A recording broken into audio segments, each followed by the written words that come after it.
Perkenalkan, nama saya Levina Vela Inggracia dari Fakultas Ilmu Hukum dengan NIM 21050408086 kelas C. Di sini saya akan menyampaikan menjelaskan materi tentang geostrategis Indonesia untuk memenuhi tugas kewarganegaraan. Saya akan menjelaskan apa itu geostrategi Indonesia.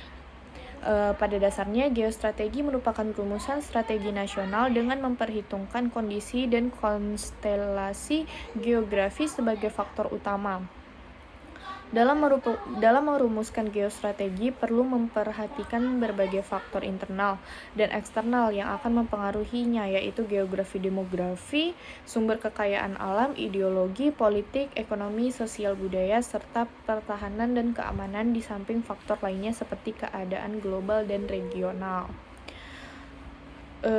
Geostrategi Indonesia dapat digunakan sebagai pedoman ketahanan nasional dalam menganalisa aspek astagatra yang disesuaikan dengan perkembangan situasi dan kondisi bangsa.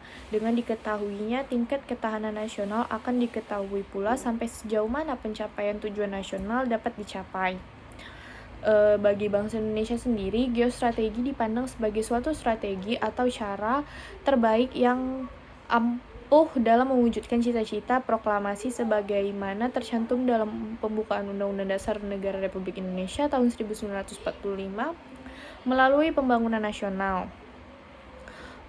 Hal tersebut dimaksudkan untuk menuju cita-cita masa depan yang lebih baik, lebih aman, lebih damai, dan sejahtera melalui pengadilan ruang. Geostrategi Indonesia merupakan metode yang digunakan untuk menganalisa bentuk, luas, dan lokasi negara dengan memanfaatkan segenap konstelasi geografi negara Indonesia sebagai negara kepulauan terbesar di dunia dalam menentukan kebijakan, arahan, serta sarana-sarana dalam mencapai tujuan seluruh bangsa berdasarkan asas kemanusiaan dan keadilan sosial. Pada hakikatnya sendiri, konsep geostrategi Indonesia bukan mengembangkan kekuatan untuk penguasaan terhadap wilayah di luar kedaulatan nasional ataupun untuk melakukan ekspansi terhadap negara lain.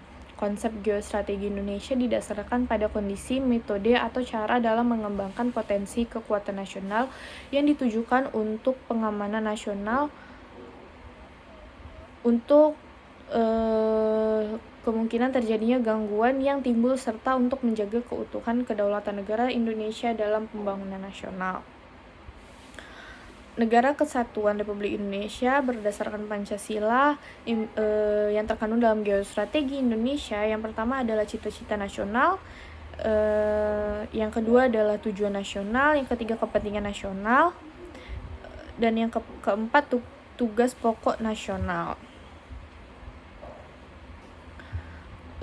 Saya akan menyebutkan cita-cita nasional itu sebagai berikut: melindungi segenap bangsa dan seluruh tumpah darah Indonesia, memajukan kesejahteraan umum, mencerdaskan kehidupan bangsa, dan ikut melaksanakan ketertiban dunia yang berdasarkan kemerdekaan, perdamaian abadi, dan keadilan sosial. Keempat tugas pokok tersebut juga harus diyakini dan dipedomani dalam kehidupan berbangsa dan bernegara oleh seluruh elemen bangsa Indonesia. Sekian dari saya penjelasan tentang geostrategi Indonesia. Bila ada kekurangan dan kesalahan, mohon dimaafkan. Sekali lagi, wabillahi taufiq wal hidayah. Wassalamualaikum warahmatullahi wabarakatuh.